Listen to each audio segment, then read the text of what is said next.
Testemunhos Seletos, volume 1, capítulo 93. Preparo para a vinda de Cristo. Na última visão que me foi dada em Battle Creek, por ocasião de nossa reunião campal geral, foi-me mostrado nosso perigo como um povo de nos assemelharmos ao mundo e não à imagem de Cristo. Achamo-nos agora nas próprias fronteiras do mundo eterno. Mas é desígnio do adversário de nossas almas levar-nos a adiar para longe o fim do tempo. Satanás assaltará de todas as maneiras possíveis os que professam ser observadores dos mandamentos de Deus e estará aguardando a segunda vinda de nosso Salvador nas nuvens do céu com poder e grande glória. Ele levará o maior número possível a adiarem o dia mau e tornarem-se, no procedimento, semelhantes ao mundo, imitando-lhe os costumes. Senti-me alarmada quando vi que o espírito do mundo controlava o coração e a mente de muitos que fazem alta profissão da verdade. Abrigam o egoísmo e a condescendência consigo mesmos, mas não cultivam a verdadeira piedade e a genuína integridade. O anjo do Senhor apontou aos que professam a verdade e repetiu com voz solene estas palavras: E olhai por vós, não aconteça que os vossos corações se carreguem de glutonaria, de embriaguez e dos cuidados da vida, e venha sobre vós de improviso aquele dia. Porque virá como um laço sobre todos os que habitam na face de toda a terra. Vigiai, pois, em todo o tempo, orando para que sejais havidos por dignos de evitar todas estas coisas que hão de acontecer e de estar em pé diante do Filho do Homem. Lucas 21, versos 34 a 36. Considerando a brevidade do tempo, nós como povo devemos vigiar e orar, e em caso algum permitir que sejamos desviados da solene obra de preparo para o grande acontecimento à nossa frente. Como o tempo aparentemente se estende, muitos se tornam descuidados e indiferentes em relação às suas palavras e ações. Não reconhecem o perigo em que se acham e não veem nem compreendem a misericórdia de nosso Deus em lhes ampliar o tempo de graça, a fim de que tenham oportunidades para formar o caráter para a vida futura e mortal. Cada momento é do mais alto valor. O tempo lhes é concedido não para ser empregado em seguir sua própria comodidade e tornarem-se habitantes da terra, mas para ser empregado na obra de vencer cada defeito de seu caráter e em ajudar os outros pelo exemplo e pelo esforço pessoal a verem a beleza da santidade. Deus tem sobre a terra um povo que, com fé e santa esperança, está acompanhando o rolo da profecia a cumprir-se rapidamente e buscando purificar a alma na obediência à verdade, a fim de que não sejam encontrados sem as vestes nupciais quando Cristo aparecer. A influência do marcar tempo. Muitos que se têm chamado adventistas têm marcado tempo. Repetidamente marcaram uma data para a vinda de Cristo e repetidos fracassos têm sido o resultado. O tempo exato da vinda de nosso Senhor, diz a Bíblia, acha-se além do conhecimento dos mortais. Mesmo os anjos que ministram aos que hão de ser herdeiros da salvação não sabem o dia nem a hora. Porém, daquele dia e hora ninguém sabe, nem os anjos do céu, nem o Filho, mas unicamente meu Pai. Mateus 24, 36. Como passou repetidamente a data marcada, o mundo está hoje em mais profundo estado de incredulidade do que antes, com respeito ao próximo advento de Cristo. Consideram com aborrecimento os fracassos dos que marcaram tempo, e por isso que os homens têm sido assim enganados, dão costas à verdade comprovada pela palavra de Deus de estar às portas o fim de todas as coisas. Os que tão presunçosamente pregam um tempo definido, assim fazendo agradam ao adversário das almas, pois promovem a incredulidade e não o cristianismo. Citam passagens da Escritura e, mediante falsa interpretação, mostram uma cadeia de argumentos que aparentemente lhes apoiam a posição. Mas seus fracassos mostram que são falsos profetas, que não interpretam devidamente a linguagem da inspiração. A palavra de Deus é verdade e certeza, mas os homens lhe têm pervertido seu significado. Esses erros têm trazido má fama à verdade de Deus para estes últimos dias. Os adventistas são expostos a ridículo por pastores de todas as denominações. No entanto, os servos de Deus não se devem calar. Os sinais preditos na profecia estão se cumprindo rapidamente em volta de nós. Isto deve despertar todo verdadeiro seguidor de Cristo, levando-o à zelosa ação. Os que julgam que devem pregar um tempo definido a fim de fazer impressão sobre o povo, não agem segundo o devido ponto de vista. Podem os sentimentos do povo ser agitados e despertados para os seus temores, mas não agem segundo princípios. Cria-se uma agitação, mas passado o tempo, como tantas vezes tem acontecido, os que se deixaram levar pela teoria do tempo voltam a cair na frieza, nas trevas e no pecado, e é quase impossível despertar-lhes a consciência sem alguma grande agitação. Nos dias de Noé, os habitantes do velho mundo riam-se, escarnecendo daquilo a que chamavam os supersticiosos temores e pressentimentos do pregador da justiça.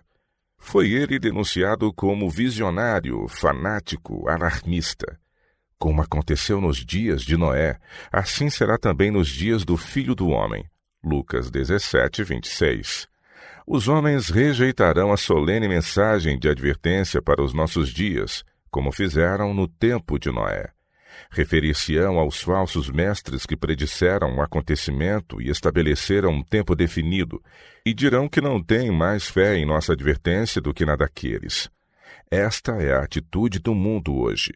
A incredulidade acha-se muito propagada e a pregação da vinda de Cristo é escarnecida e exposta a ridículo. Isto torna tanto mais necessário que os que creem na verdade presente mostrem pelas obras a sua fé.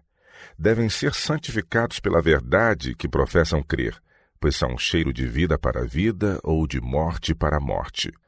Noé pregou ao povo de seu tempo que Deus lhes daria 120 anos para se arrependerem de seus pecados e se refugiarem na arca, mas não atenderam ao gracioso convite. Foi-lhes dado abundante tempo para se volverem de seus pecados, vencerem seus maus hábitos e desenvolverem caráter justo. Mas a inclinação para o pecado, embora a princípio fraca em muitos, fortaleceu-se pela condescendência repetida, precipitando-os na ruína inevitável. A misericordiosa advertência de Deus foi rejeitada com desdém, escárnio e zombaria, e foram deixados em trevas para seguirem o rumo que seu pecaminoso coração escolhera. Mas sua incredulidade não impediu o acontecimento predito.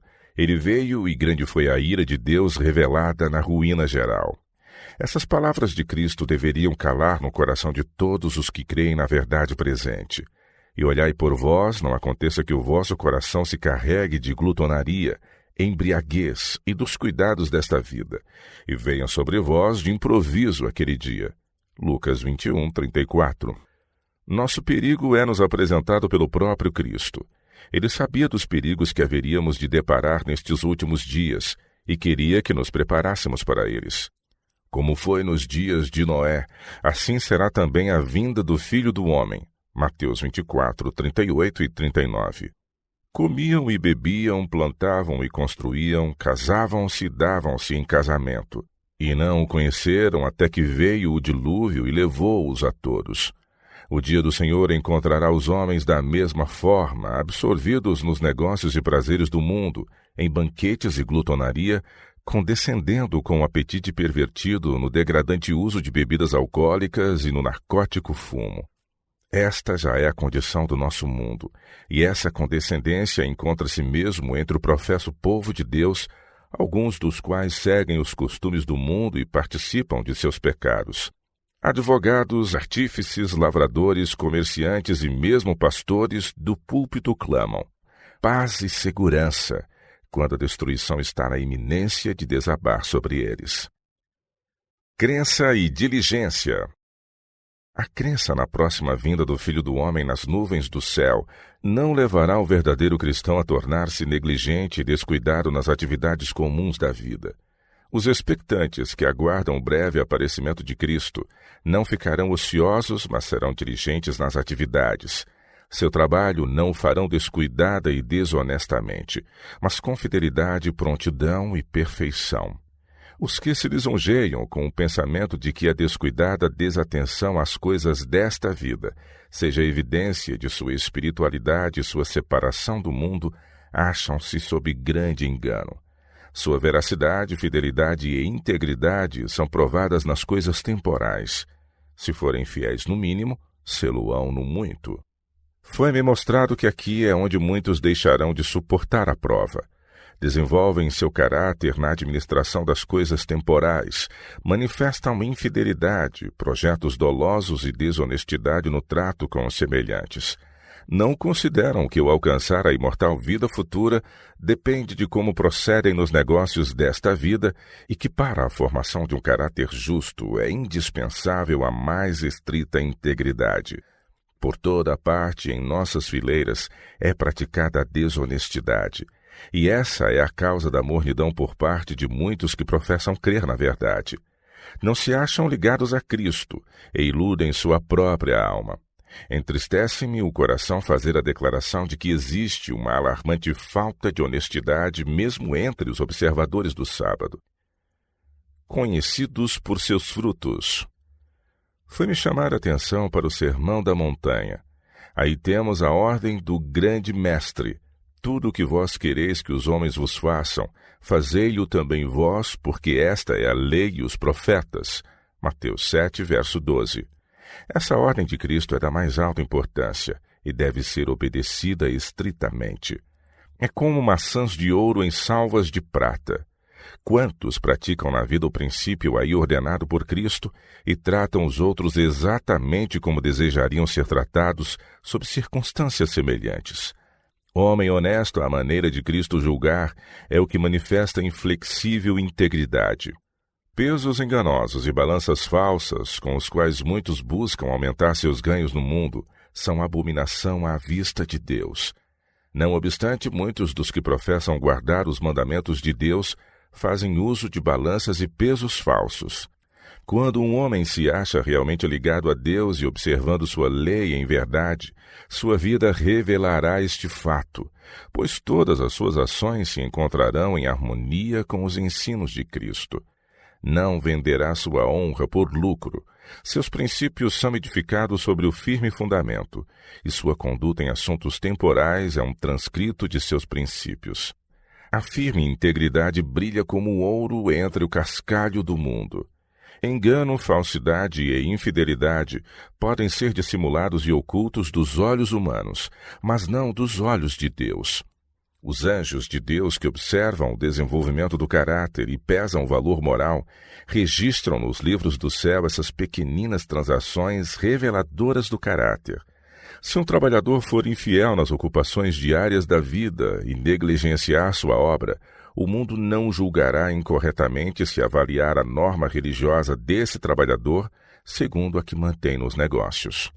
Quem é fiel no mínimo, também é fiel no muito. Quem é injusto no mínimo, também é injusto no muito. Lucas 16, verso 10. Não é a magnitude da coisa que a torna justa ou injusta. Como o homem se conduz para com o semelhante, assim se conduzirá com Deus. Aquele que é infiel na riqueza da injustiça nunca merecerá confiança com a verdadeira riqueza. Os filhos de Deus nunca devem deixar de se lembrar que em todas as suas transações comerciais estão sendo provados e pesados nas balanças do santuário. Disse Cristo: não pode a árvore boa dar maus frutos, nem a árvore má dar frutos bons. Portanto, pelos seus frutos os conhecereis. Mateus 7, versos 18 e 20. Os atos da vida do homem são os frutos que produz. Se for infiel e desonesto em questões temporais, está produzindo cardos e espinhos.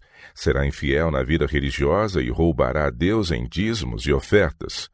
A Bíblia condena nos mais fortes termos toda falsidade, fraude e desonestidade. O justo e o errado são discriminados claramente. Mas foi-me mostrado que o povo de Deus se colocou em terreno do inimigo, cederam às suas tentações e seguiram-lhe os artifícios até se tornarem perigosamente embotadas as suas sensibilidades. Um leve desvio da verdade, uma pequena variação das reivindicações de Deus, não é afinal considerado muito pecaminoso, quando se acham envolvidos ganho ou perda de dinheiro. Mas pecado é pecado, seja cometido pelo milionário ou pelo que pede esmolas nas ruas. Os que adquirem bens mediante engano trazem sobre si a condenação. tudo quanto for adquirido por meio de engano e fraude só trará maldição a quem o receber. Adão e Eva sofreram as terríveis consequências de desobedecerem ao expresso mandamento de Deus. Poderiam ter arrazoado: este é um pecado muito pequenino e jamais será tomado em conta. Mas Deus tratou o caso como um terrível mal, e a desgraça trazida por sua transgressão será sentida através de todos os tempos.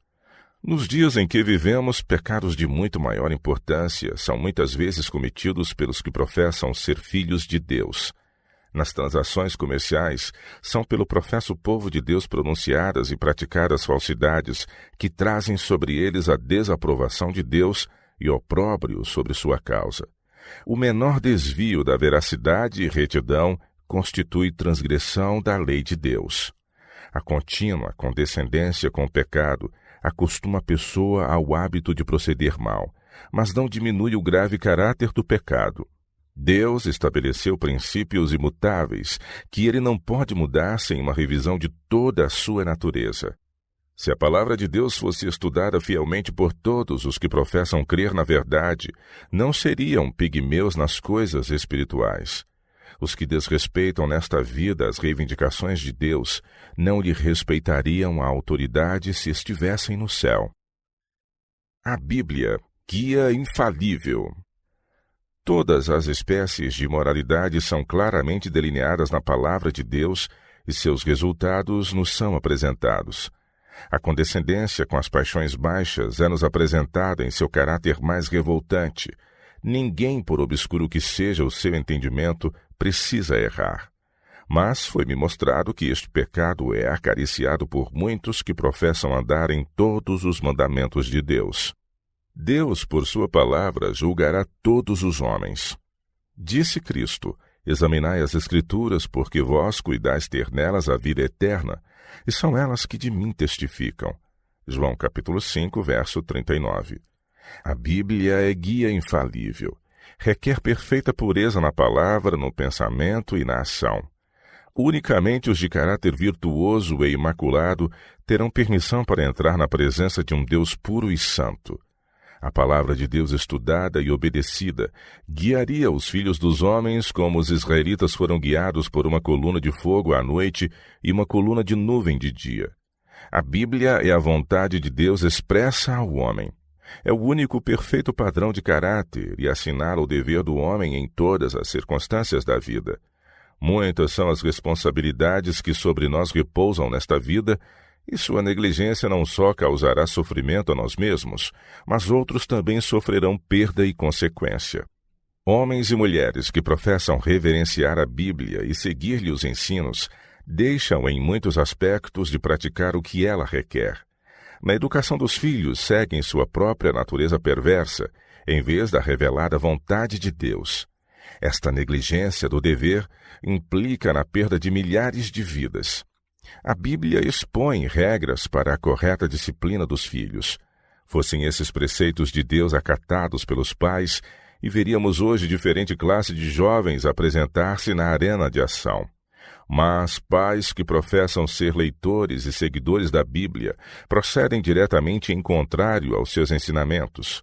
Ouvimos o grito de tristeza e angústia de pais e mães que choram a conduta de seus filhos, mal reconhecendo que estão trazendo sobre si essa tristeza e angústia e arruinando os filhos por sua errada afeição.